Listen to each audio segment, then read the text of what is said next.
This month is Diabetes Awareness Month. This is the disease that affects over a million children in America.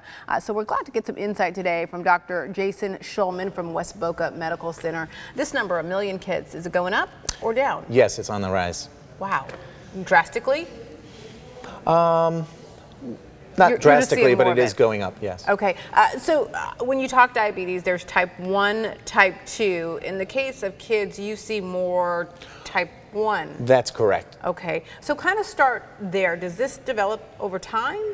Well, there are actually two different points in time. There's usually when children are very, very small, around 3-4 years of age, when they have an upper respiratory infection, or the teenage years with hormonal changes. Type 1 diabetes is one where there's a decrease or a lack of insulin. The body is fighting the insulin itself, and there are symptoms that can occur to look out for. Speaking of those symptoms, our viewers are seeing that right there on their screen, some telltale symptoms. They're very thirsty, frequent urination, bedwetting for kids, especially young children, extreme hunger, and then unattended weight loss. So those are things parents can notice from the jump. If their kids are maybe going through a few of these, they need to maybe see a doctor. Is that? Yes, drinking a lot more than usual, eating a lot more than usual, and yet not gaining weight. They're losing weight in that case, that's correct. In terms of prevention, type 1 diabetes, I know you mentioned it, there could be a family history there. Is there anything you can do to prevent it? It's not something that you can prevent, but it's important diet. It's important to watch glucose intake, carbohydrate intake actually.